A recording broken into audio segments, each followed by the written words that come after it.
AJ. Uh, Welcome everybody. Happy New Year. Hard to believe that it is 2022 already.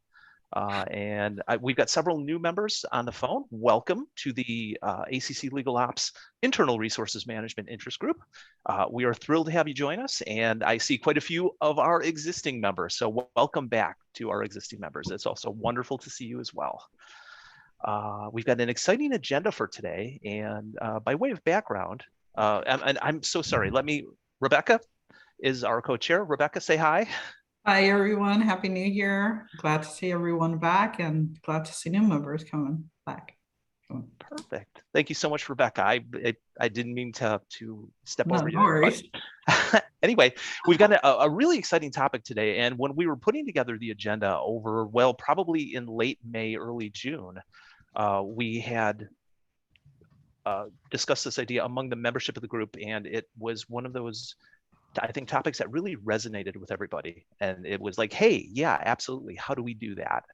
It was one of those things where we didn't tackle the topic right away, but we put it on the agenda for the new year. And I think the spirit of New Year's resolutions and trying to do things a little bit better over the course of the new year. And that topic is really just, how do you say no to that lower value work? How do you align yourself so that you're working on the higher value work? And we've always got such a great roundtable discussion amongst everybody here in the group that we thought we'd just make it a roundtable discussion. And we put a couple of different questions out there. And I think what we'll do is we'll start with those. And it's really just, it was a topic that was born out of just sort of the group's idea, and we're happy to present it today. So I think what we'll do, without further ado, we'll lead off with the first question. Please feel free to jump in. Feel free to throw questions in the chat. Whatever you'd like to do works for us. So I think really the first question that we've got is, how do you determine or assess the value of work? What do you consider, or how do you make the decision that something would be low value versus high value? And I'll throw that out to the group. We're 30 strong today, and welcome your thoughts.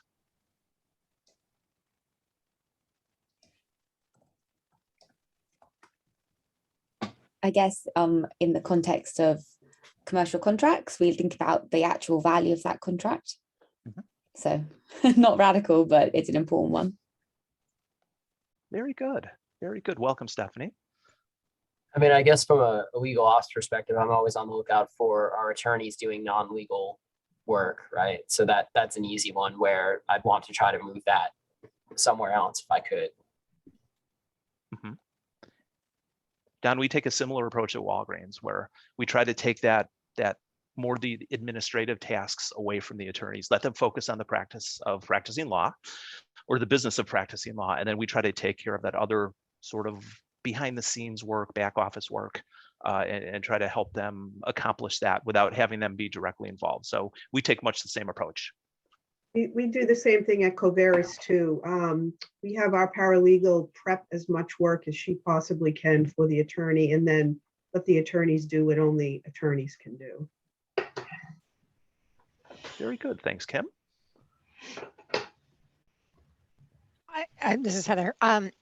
Similar to what you guys are saying, I focused kind of on the paralegal tasks over the past year of when can a computer replace the paralegal's task? Let's use the software we own. Let's use it. We bought it.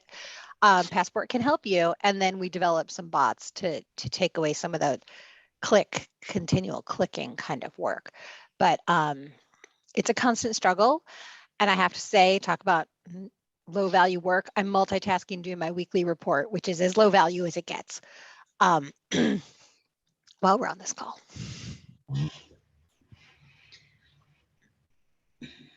Thank you so much, Heather. Some of it you just can't escape, but we try to do what we can. Any other thoughts? How are other people handling that determination? I just typically try to look at the reason I was hired, the reason I was brought in to do what I'm supposed to do. And I boil that down really into 3 or 4 major category of functions. And then as work comes to me, I try figuring out, does it fit into one of those categories or not? And if it's not, I try to pass it on. Mm-hmm.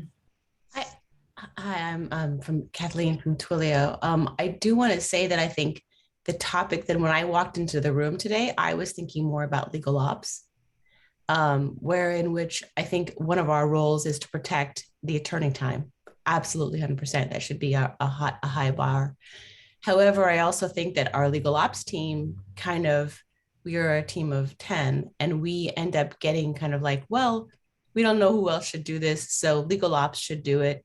And so I think that's one of the challenges that we have. Our team grew significantly last year. And so I think one of our focuses is like, what is the work of legal ops? What is the appropriate work? Because a lot of times sourcing or procurement or, sales enablement will say, well, you should do this because it touches legal. And so I think that's the conversation that I'm really curious about, is like, not only I think legal attorney work time should be protected to make sure that they're, doing what they're supposed to be doing, which is legal attorney work, but also legal ops. And how do we kind of draw a line around what is the work that legal ops should be doing, as opposed to other teams that are like happy to, oh, you're willing and able and eager and, excited about working in general, but like, how do we protect our time as well? And Kathleen, that is such a wonderful segue, because that's where we were going to go next. Because a lot of times, being the legal ops group, and depending on how big you are, we are a team of 5 at Walgreens. A lot of it, where you get situations where people go, well, you're legal ops, you do it. And so we have to triage that work when it comes to the legal ops department. And I think we try to make the best decisions we can. We try to, if I'm getting work from a coordinator in a practice area group, which is something they should be handling, I try to shovel it right back to them. But it really begs a more interesting question around the granularity. And when that work comes to you and it's not something that you should be doing or the group should be doing, how do you handle that? So Kathleen, thanks for taking us there. And I think one more thing I wanted to say, and then I'll be quiet, is that I think there's some political concerns that I have, because we are a service team. We are our purpose is to facilitate, enable, empower. At the same time, we never want to be perceived as the no team. That would be disastrous. And so I think that's part of the thing that I'm thinking about too, is how to deliver the kind of boundaries that are appropriate and yet not trigger ire and concern and offense, actually, to be honest, amongst our partners. Absolutely. Thoughts on how we maintain that balance?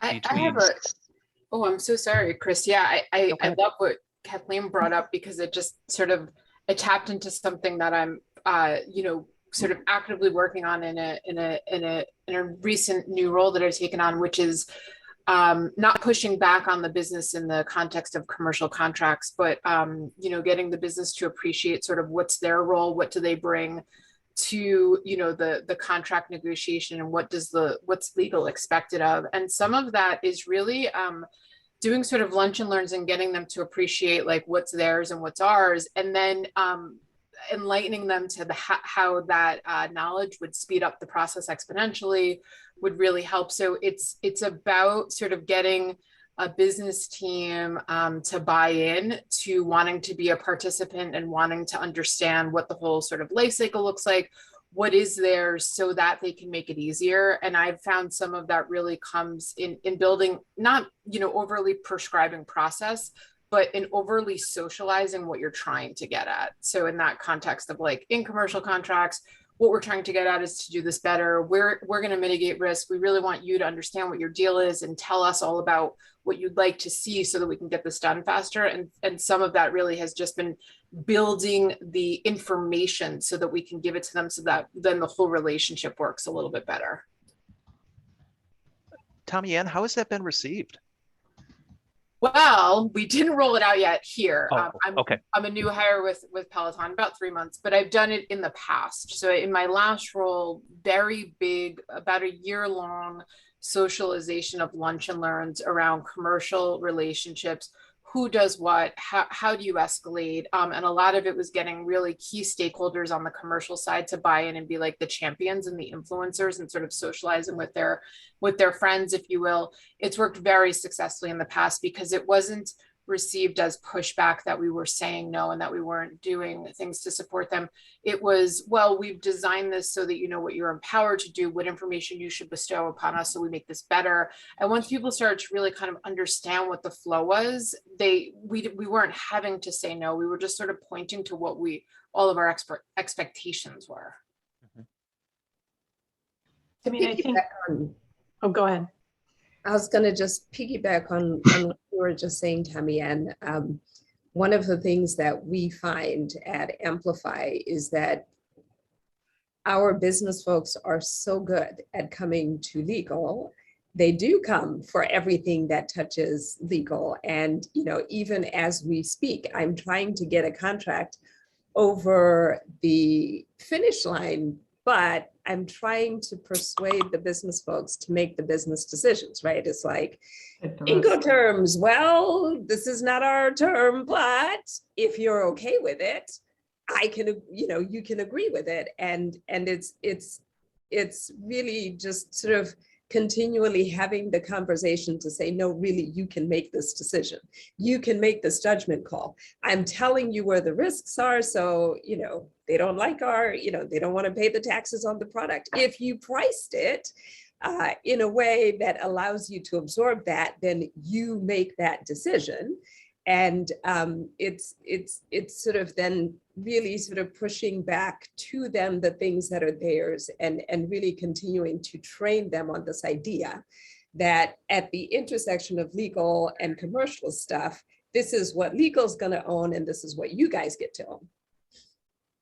And that can sometimes actually take quite a bit of time because it means that I have to pay attention to like the cadence of a contract more than I otherwise would, just to make sure the thing doesn't fall over and everybody sits around and then eventually says, well, we were waiting for legal. And I'm like, oh no, that was you. How's that been working? Have you found success with that approach? Oh, yes. And, okay. You know, it's really, I think part of it is how you tell the business folks, right? So if what they hear is an empowering message of, no, really, you have the power to make this call, I think that is received better than if we simply said, you know, this is not our issue, go away. Without question, absolutely. Any other thoughts? I was going to piggyback on what Tommy Ann said. You know, I think that role definition is so very important. And I think that you know, Kathleen, is kind of the secret sauce that might help you, is that, you know, it's not a no, it's a, you know, this is sort of kind of where kind of our mission and delivery is centered upon, and we can collaborate and partner with you to have that be successful. But, you know, I think those setting out, you know, those kinds of role definitions is really, really important.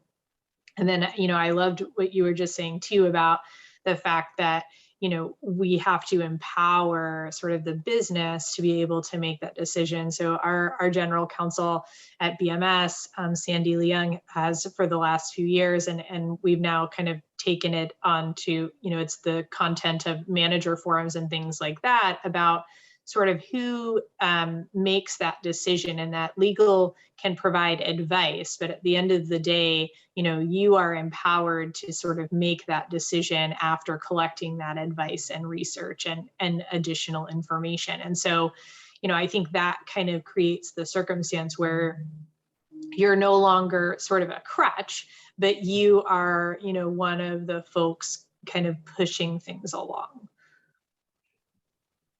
Great, thank you, Suzanne.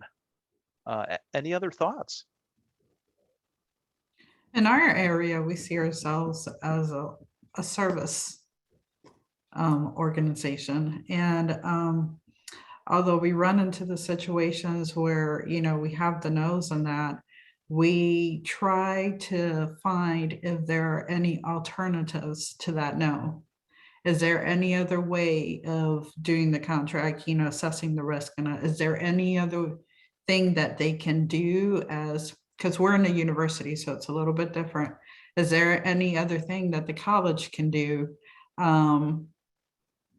you know, to assess the business risk and then the contract? Is there any other thing that we can do? So we try not to give them the no, we do the empowering thing too.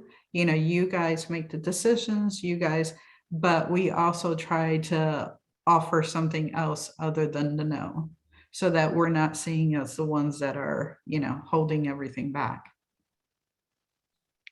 I agree with that wholeheartedly, Rebecca. For the longest time, our legal department was known as the Department of No.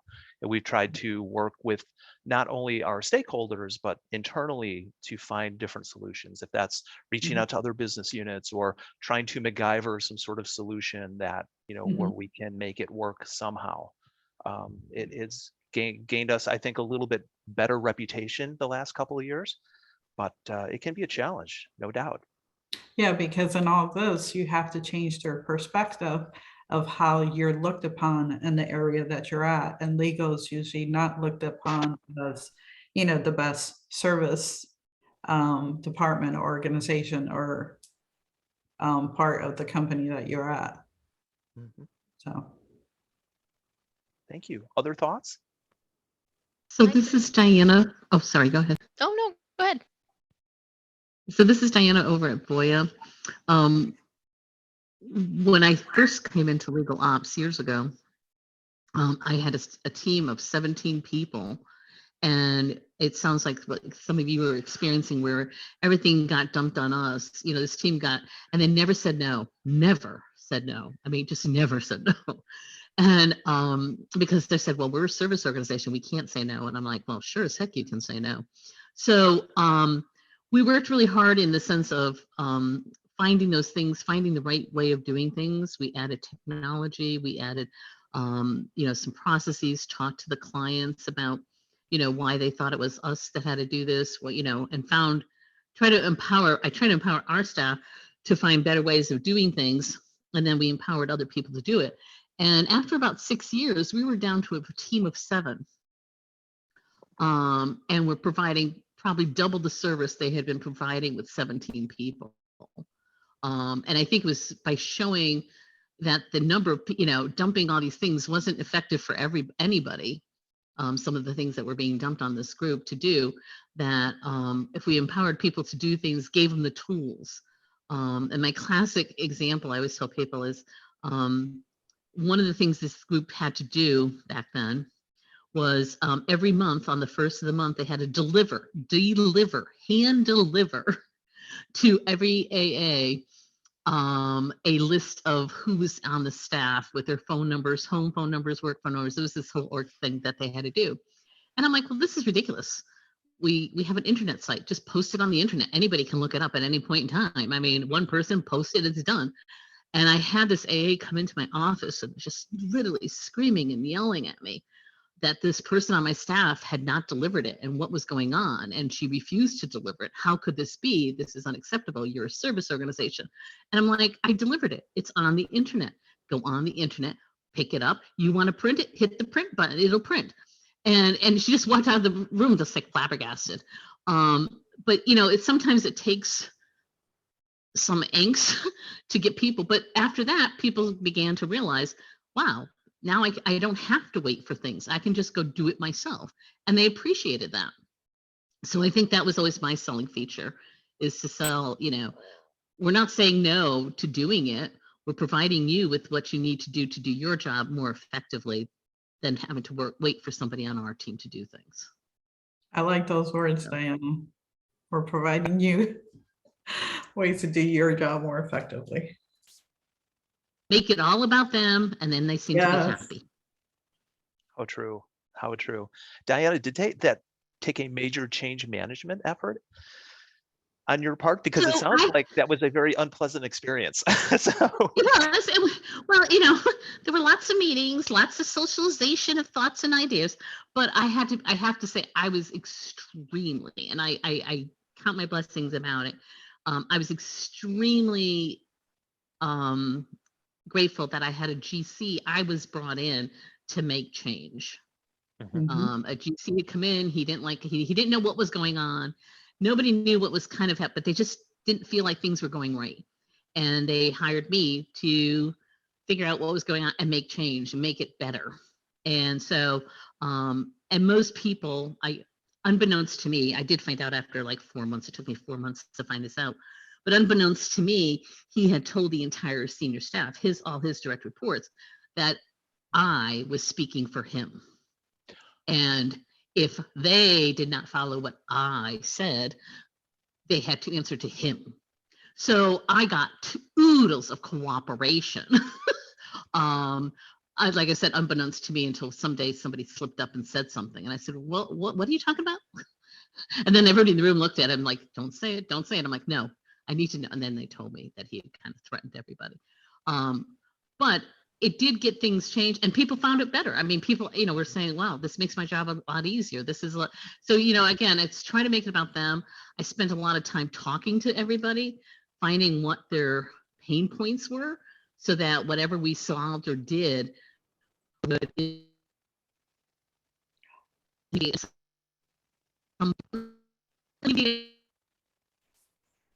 happy. I think Are you Diana, still there? Yeah, gonna break. Oh, Diana, you're a little choppy. I'm sorry. I think Diana said a few things that kind of triggered, me was listening to the situation, do a lot of research, do a lot of like understanding of the current lay of the land, and then change management. I think, Chris, you mentioned that, but also I think the key part that I am really benefiting from right now is leadership support, leadership backup. That the fact that the work that we're doing, they're in alignment with, they're aware of it, and that they support it. That's really key. Absolutely. I couldn't agree more, Kathleen. And with the point that you and Diana brought up, it makes it so much easier when you have that support from the leadership team. And especially if you can get that buy-in and have where the GC has your back, it makes it so much easier. It's such a critical component, and thank you both for bringing that up, because it's very important. Any other thoughts from the group? I was just going to add, I think it relates to what a lot of other people have said already on the call, but it's really important in my experience to get buy-in from the legal team as well, which sounds obvious. And by legal team, I mean both legal and legal operations, because there's always people who have particular relationships and want to maintain them and don't want to have to start in whatever way they're asked to, sort of refusing work or redirecting work they've previously done. And I found previously, while the rollout's been quite successful with internal clients, actually there are pockets of different behavior within the legal team, which has meant inconsistent service to the business, which has caused confusion and just awkward tension. So actually that change management definitely needs to be done within the legal and legal operations teams as well. That's an excellent point, Stephanie. Thank you for bringing it up. Anyone else? Thoughts? Love to hear how you handle it in your departments.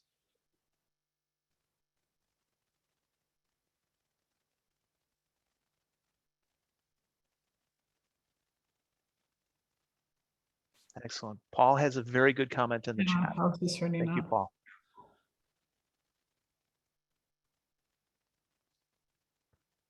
Is there anyone here in the group where the politics gets involved to where you don't have that backup from your general counsel? Or Diana's story kind of triggered a memory for me, but I think having that support from higher up is so important, because I do remember, my first, I don't know, couple months maybe in legal ops way back when, a few of the more senior attorneys clearly didn't respect me, right? And they grew to respect me over time because I proved my worth and could help them, right? But I had to have some really tough conversations at first, just one-on-one with these people, to say like, look, like, you're not going to yell at me. Like, I'm not going to, this isn't how a business runs. Like, I don't know if this is how a law firm runs, but like, I'm just not going to do this. And some of them became some of my best friends, but I first had to sort of establish the fact that I wasn't here to be walked over. I know we're a service organization, but that doesn't mean you could treat me like a dog or whatever. Like, it's just not going to happen. And you know, there's nice ways to have that conversation. It wasn't quite that blunt, but I think with some difficult people, you have to just establish off the bat that you're a valuable member of the team, legal team as well. And you know, from there, things get a lot easier. But it's a lot easier to have that conversation if you know the GC is behind you, right? If not, you're gonna have a tough go of it. Hi, I'm Maureen Maley. I'm with a life sciences company called Eurofins, and I'm their first US GC. So I consider it my responsibility to do a lot of these things in terms of identifying was low value work and high value work. The challenge sometimes is when a company that hasn't had this role before hires into it, they think all of a sudden we've got a lawyer now and everything goes to the lawyer. And you know, I don't have a problem identifying high value work and low value work generally, but the challenge for me is to set aside low value work when we don't have the bandwidth for it. When even low value work in a legal arena has significant implications. You know, if you ignore a subpoena, for example, you're going to get a motion to compel and, you know, require outside counsel. I mean, there's a lot of implications. So I'm a firm believer that, you know, legal work, generally speaking, unless it's memos and stuff like that, creating paperwork, a lot of it's really important. So part of it is focusing my time on high value work, but part of it is creating a plan to attend to the low value work so it doesn't become high value work and sidetrack me from the strategic high value work. And that's been challenging in terms of getting resources to address the work that is important, but shouldn't take up an attorney's time necessarily, like contract review, initial subpoena response. There's a lot of work that a good paralegal can do really, really well. I'd be interested in this group, how you've, I've done it in previous roles. In this role, because it's fairly new, it's more challenging to wrest resources from the people who hold the purse strings, which I don't, and I don't want to. I just want to spend money. I don't want to figure out where it comes from. But has any of you had any, you know, good stories about how you've been able to convince people to allocate resources to address low value legal work? That is a great question, Maureen, and welcome to the call. And we'll put it out to the group. What are your strategies for making that happen? Love to hear them. Well, unfortunately, sometimes you have to do more work to get there, which is, Maureen, proving that there will be some good ROI behind addressing it, whether it's via a person, via technology. But I've found really great success in, even if it's, you know, taking the first few months of something and going, look, we've looked at 2,000 NDAs, right, depending on the volume. If I can buy some tech to do this, or if I can, you know, if I can get someone, but I found that sometimes it really does getting some of that buy-in will depend on showing a little bit of data, doing a little bit of that legwork, or conversely, showing what the risk is. Like you said, if I don't address it, what are my escalation risks? They become very big fires when they don't have to be. So help me find the resources so I don't have to constantly be dealing with escalation fires. Yeah. I think too, and I'm going to speak frankly here, given the company, but I think sometimes too, allowing the business folks to feel the pain of what it means not to have certain resources, right? So at a prior company, we had a huge backlog of contracts, and part of the way we solved that was I had to have two contract managers who were going to help with the review and the processing and the building of a contract process. But in order for me to get the budget to do that, the leaders had to feel the pain of the backlog that I walked into, where their contracts were not being reviewed quickly enough. And so they were willing to put resources to address the problem.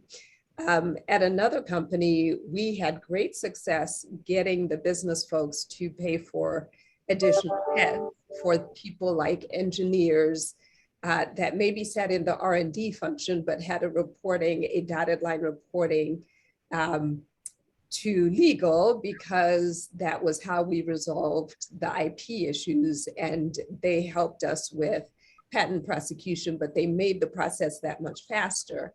And so sometimes if you can find a way, or it could be something as simple as, I have to use outside counsel as an extension of our bandwidth, and here's what it costs for us to do that. Whereas if we hired a head inside, here's what we could save even with a fully loaded FTE, right? So I think depending on what you're trying to solve, there are different ways of being able to articulate what the pain is that the business is feeling that will give them the so what and the aha for how do we solve this together.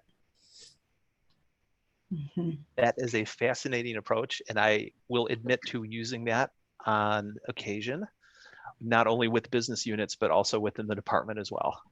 Sometimes you just need to kind of, I think, step back and say, hey, here's what it, here's how it happens if I'm not involved. What do you prefer? So, but any other approaches that the group would like to share? I'll add one. Oh, sorry. I just was going to mention, I kind of share the same pain, Maureen. We're a very small legal team. It's just the general counsel and myself. And one of the things that I've been trying to do is to just put sort of visual documentation together about the volume of work that's coming in. And so in an organization, where we support operating divisions all over the country, but we're primarily running out of email. And so it's really hard for people, even on our own team. We have some support staff as well as the attorneys. But, once I started, using some of the tools at my disposal, just to put some simple intake together so that we could sort of just see on a, weekly basis what kind of work is even coming in. And then that even in and of itself was just kind of startling, because everybody sort of sits back and goes, whoa, we all know we have a lot to do. And then we can sort of look at that and say, well, okay, what are the fires that everybody's dealing with? And are they actually fires? And can we do some blocking and tackling for each other to try to deal with some of this stuff? And I know, you being just solo at GC, you don't necessarily have that ability, but I wish I could, I wish I could say that we had better systems and approaches. Hopefully, in a few years we will, but right now it's a big challenge. And I also agree with what, Diana was mentioning. One of the other avenues that I'm really trying to push forward with our team is, how do we create certain self-service types of offerings like any of the other service arms of the organization have? I liken it to HR, where it's like, look, if you need a form or you need to do something that you can pretty much handle, like, we should have those tasks identified within our department, and we should create those mechanisms and just train and coach people, because it's really one of the only relief valves that we have, other than spending money to send stuff to outside counsel or just have a backlog for, a long time. So I definitely appreciate the insights from others, because there's some good ideas. So thank you. Yeah, no, these are all really good ideas. I've done a little bit of I've captured this much contract work here, and this is how much we spent. That's an FTE, or maybe 2 paralegals, and we could have done this many contracts with that. So those are really good. I think probably all of us have these same issues. I do have I have a couple paralegals. I have some staff. We're not very centrally organized though, so some of our legal assets are in affiliated companies that don't funnel up. And I feel like we're missing opportunities. Like, I like this idea. I think you mentioned it, Nathan, about some self-service documents, like, here's the NDA that's already approved, use it. And we're trying to do some of that. We're trying to bottle some of the advice, so you can grab this and go, or you can take the other side's NDA and get it submitted for review, but that's obviously going to take a lot longer, and nobody wants to wait for their NDAs, of course. So we're trying to do those kinds of things too, and ease the burden on the actual people doing the work. But it is always a challenge, and I think sometimes with non-lawyers, it seems like things should be so much faster than they are, like, well, all it is, that do a contract like you did for that other company. Okay, well, that'll be a couple days. It's going to take 15 minutes. No, it's going to take 3 hours. So that's a challenge too. But this is Heather. I'll just add to the original question of how do you support your argument for resources. I agree with a lot of what everybody else said, and I will throw in benchmarking with other companies. Sometimes and I work for a big box retailer, so we have a lot of peers, and I can call other companies to say, how many legal ops people do you have per lawyer and things like that. But sometimes that's what it just takes, is to say, like, hey, Chris at Walgreens has 7 people on privacy and we have 2. We need to beef up our privacy team, or whatever the scenario is. And I didn't really call Chris about his privacy team, but it was just a hypothetical. You can call anytime, Heather. But I mean, sometimes that's what it finally takes, is Target has this, Walmart has this, and that's the final straw for the decision makers. So benchmarking, Gartner has a tool, ACC has some resources. I have used all of those. What is Gartner? Sorry, what did you say? Gartner?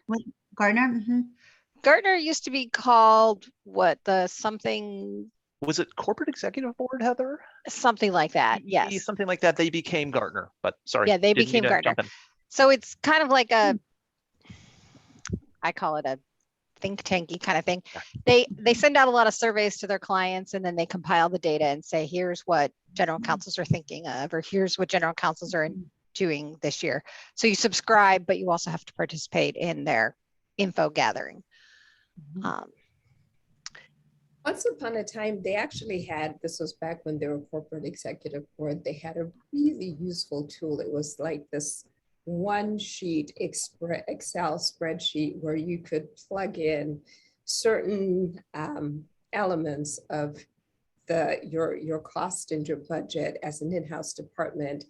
And it gave you a way to talk about and plan for at what point should we be outsourcing. And it gave you benchmarks for companies your size are generally spending this much. And if you're spending more than this much, you ought to be thinking about outsourcing or adding roles to your department. So some of their tools I haven't seen it in a really long time, but some of their tools were super helpful just to be able to take to your CEO and have that conversation. Mm-hmm. Absolutely. And we've got some great suggestions in the chat as well. ACC has a benchmarking survey. HBR does that kind of work. And we used HBR earlier this year at Walgreens just to kind of compare internal spend versus external spend, because our external spend was so high. And the reason for that was because we were so understaffed internally. So some great suggestions there. Thank you, Stacy and Suzanne. Any other thoughts from the group?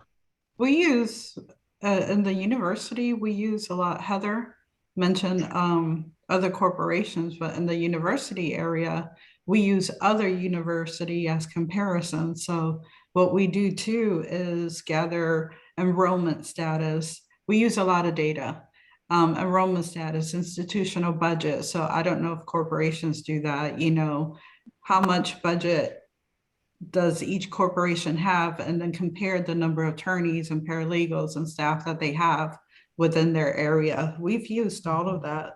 Just like I've used, I'll send surveys, Qualtrics surveys. We have the ability to do that in our institution. And some of the feedback that we get there from the university, we use it as a type of also justification to be able say the university, they're desiring this, our client wants this is something else we can provide if we had these resources. And then for to hire like our paralegals and to hire like our legal assistants, you know, I use data on public records, subpoenas that we have, everything that comes in administratively. I actually have records of data comparisons from year to year. And I know that, you know, it's a new one, you're in a new position, but I started from the very beginning where I'm at. And we started doing this from the very beginning. So we have years of comparison of how our office have grown, how the institution has grown. And we've used that in order to justify the amount of employees that we really need to be able to be the service for the university. Mhm. Thanks. Yeah, that's helpful. Hi, this is Stephanie from Merck. I was just going to say I'm a team member in the legal ops team. I'm one of 9. And I think folks in the department don't appreciate how much comes through the legal ops group. I feel like any and all questions somehow come our way, whether or not they're related to anything we work on or not. I think for us, because we're such a large group and we're located, you know, globally, our challenge sometimes is, you know, if a request comes in, it's not always, you know, yes or no, do we want to approach this or handle this, but it's more of, well, is there somebody in the company who has the expertise to handle this, even if it's not someone on our team, right? Especially IT solutions where we may not have the expertise, but Merck being such a large corporation, right? The odds are there is somebody. It's just trying to identify who that is. And the other thing is that I've noticed over the course of probably the last 2 years, especially since we all started working remotely more often, is we've become very much of a self-service type of support model where, you know, the support desk posts lots of articles and lots of links to learn how to do things on your own. So I think when folks ask us for help, it's not always us doing it for them necessarily, but finding the information and kind of holding their hand and maybe teaching them some things along the way, so that the idea is they can then kind of, you know, help themselves the next time the same thing comes around, right? So we're not always getting email after email on things that it's like, yes, we're here, we can find that for you, and kind of guide them where they need to go, but not always necessarily do it ourselves, right? So just trying to teach folks along the way, but I'm sure the folks on this call don't need me to tell you that legal's not always the first, you know, early adapters of any IT solution at all. It always takes more convincing than you'd think, but it's kind of the direction that we go in. No, thank you for sharing that, Stephanie. We've all been there. So yeah. Any other thoughts? We've had a really great discussion. Anything else on this? Because I will jump into probably our last couple of topics here. In addition to the everyday work that we have to do, we always get saddled with project work as well. And we wanted to just kind of go around the table and just get some best practices for how do you manage that project work when it comes your way, because it's going to come your way. And how do you make that work? And how do you get things done, you know, with your gigantic to-do list? We'd love to hear some thoughts on that.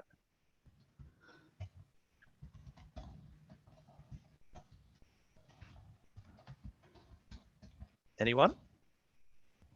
We just do it. I don't think we get choices. I was just going to say the same thing. We just do it. Okay. The Nike strategy. Got it. Okay. It just has to be done. That's it. You just find the capacity. You know, we recently had a few new projects, and, you know, my team is like, how can I possibly take this on? But, you know, it's not the right thing, but somehow they find a way to do it.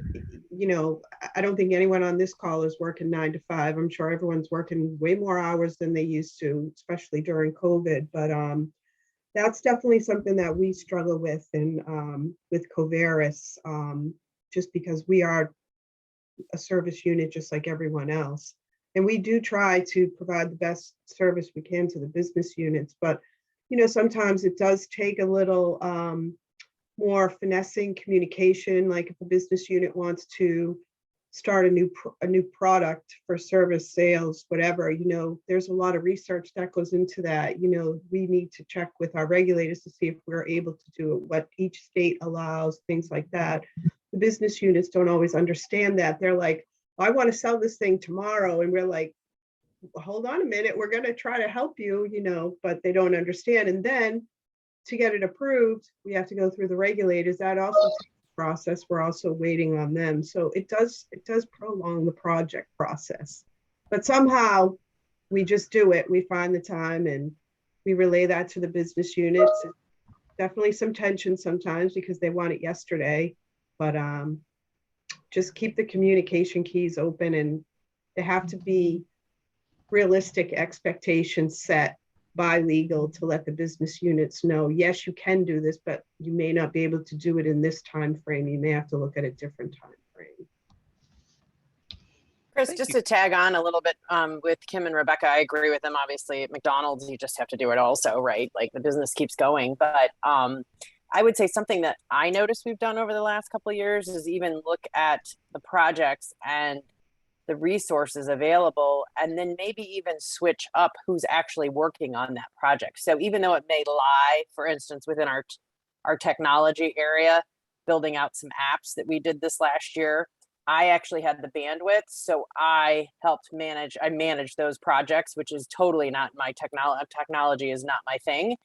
But because I had the bandwidth, I took on these two projects. And again, it's something that would have been handled by someone else, but we had to sit and look at our resources and what projects were coming in. And then of course that changed later in the year when I had my hands way too full. But at the time I managed the projects to the completion, but you get my point. So sometimes it's actually looking for those professional growth opportunities, because I learned a lot, and reallocating that work that needs to get done. And then looking at the time frame, like Kim said, like maybe, we can start it halfway through the year, but we can't start it January 1 or something. We have well, and I think that sometimes you have to, outline and show your portfolio to your GC and the other senior leaders within the department and say, okay, here's everything that we have that has come in. How do we prioritize? What's number one? Where do we really need to focus? And if everybody says, well, it's all a priority, then you have to push back and say, okay, then you need to give me the resources to get this done. Because our team is so small, you have to, there's only so much you can do. And we do manage to get it done just like everybody else, but sometimes we have to go to our senior leaders and say, if you want this done, this is what I need from you. And that seems to work really well. And they understand that and they appreciate the work. So that's, and they've bought into the whole program that we're developing. So, I think that it just all starts with just, laying it all out on the table and just saying, if you want this done, we need your help. So. We're a small legal shop, and so we have really used, and what that means is not only do we not have a lot of internal legal resources, but it also means we don't have the ability to command a huge budget for importing technology. And we're a Google shop. And so we use Google as our main platform, and we have used that very aggressively to automate and streamline the work that we do. So we have pushed a lot to the legal intranet to encourage people to self-help. We use Google Forms a lot.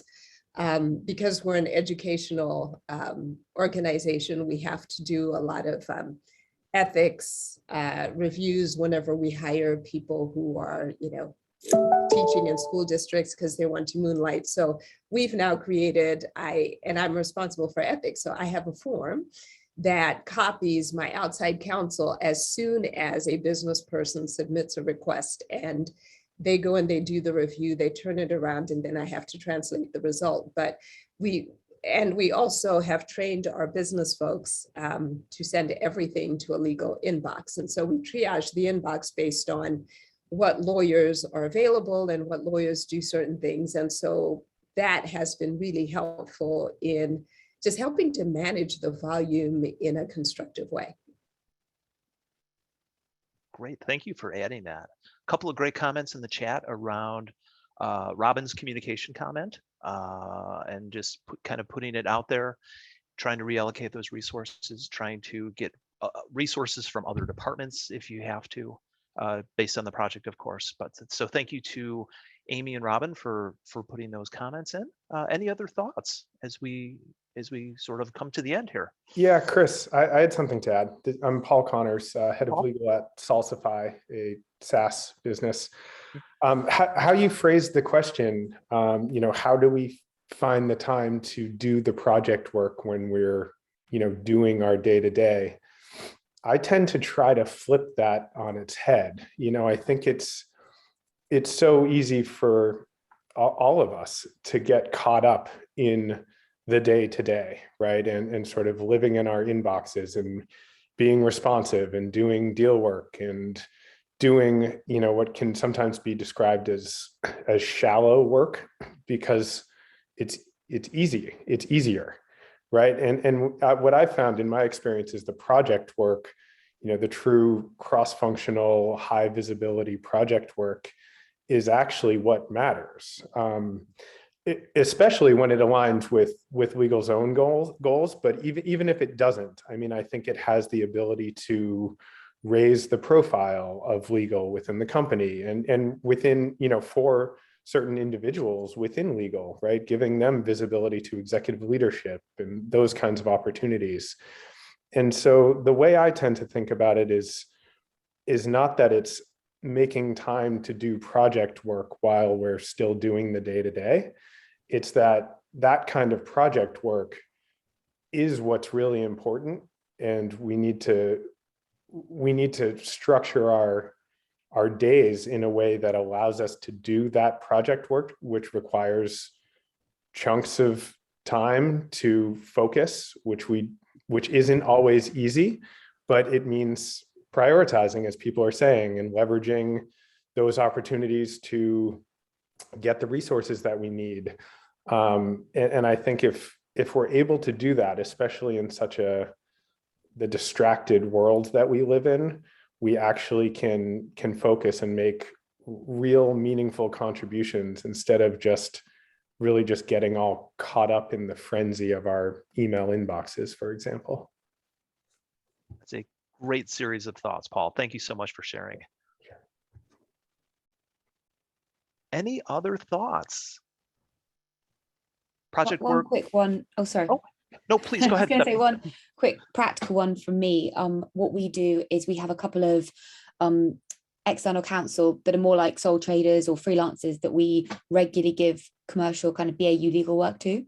And that means that in times of, if we're talking about a project that also involves legal resource, like post-acquisition work, we can allocate more work to them because they have some flex to allow space in our team. So it's like a bit of a valve. It's not a big commitment because we give them a steady stream of work, but occasionally there'll be more. And that's really to allow our team to focus their time, as was just being said by Paul, on actually more important, more strategic project work. And that has a knock-on impact on legal ops as well, because while those people won't take legal ops work off our shoulders, we can, as someone else was saying as well, kind of allocate work around the team. I think Stacey, we allocate work around our team to mean that we're able to support that project work. So that kind of fungibility has been really helpful to us. Absolutely.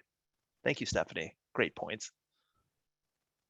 Okay, we've got about 5 minutes left. Do we have any other discussion topics? Any other points that maybe we didn't cover that people would like to discuss before we wrap for the month? Chris, Kathleen asked real quick on the chat. Okay. Define project work. What do we mean by project work? And I think that's different for everyone. Yeah. Depending on your organization. I know mine is different. I'm a purely legal ops person. So like I'm on a legal ops team where all we do is legal ops. And I think that everything we do is project work. So we are continuously having project after project. And so I think that might have been threw me off, but I think I'm good now. Thanks, My Rebecca. project work was, developing the contract management system for the university. I had my daily work, which was invoices and budget and HR. So when I had that project, my focus was on developing this contract management system. And then I would say to myself, well, let me get back to my real work, which was going back to our budget and things like that. So The daily grind. yeah, the Absolutely. daily grind. Thank you. Okay, I'm going to hand it over. We're going to go to housekeeping in our last couple of minutes. Hope that you can hear me. It seemed like my internet connection was getting unstable. Just a quick reminder to everyone, registration for Exchange 22 is open. And KJ, I don't know if there's anything more you want to say about that. It's hopefully we'll be able to meet in person. It's I want to say April 6th through 8th in Chicago. So. Yeah. And we are planning to meet in person there. So we hope to see you all there. I'm dropping the registration and the program agenda in the chat so that you can all review that, and hope to see you there. Perfect. Just to, I think, kind of bolster what KJ said, lots of good programs. Hopefully we will get the chance to meet in person as an interest group. It would be nice to see everybody after a couple of years. I can't lie. And hope that you'll consider joining us in Chicago. I live just north of Chicago. The weather could be iffy, but it's always a good time. So we've got a couple minutes left. Anything else? Oh, okay. KJ is dropping links in the chat. Great. Anything else before we adjourn? On the exchange, did I read that you have to be fully vaccinated to attend? I thought I saw that in some of the materials. You know what I will do? I will look into that. I haven't heard anything to that effect, but I will look into that, and then I can circulate something to the group. Yep. Okay, thank you. Perfect. Any other questions? I will take that as a no. I just want to thank everyone for another wonderful discussion. It's always wonderful to get together and talk. It's so nice to hear the different practices and the different things that the different legal departments do. Wonderful to share those best practices across legal ops members. Just a quick reminder, our next call is going to be Thursday, February the 3rd. And Rebecca, Dawn, and I are in the process of finalizing the topic for that. So we will put that in the forum when that's ready. And once again, thank you all for joining us, taking time out of your day to share your best practices. We so greatly appreciate it. And have a wonderful rest of the day. We'll see you all next week. Thank you. I'm sorry, next month. Sorry. Thank you. Take care, everyone. Thank you. Bye-bye.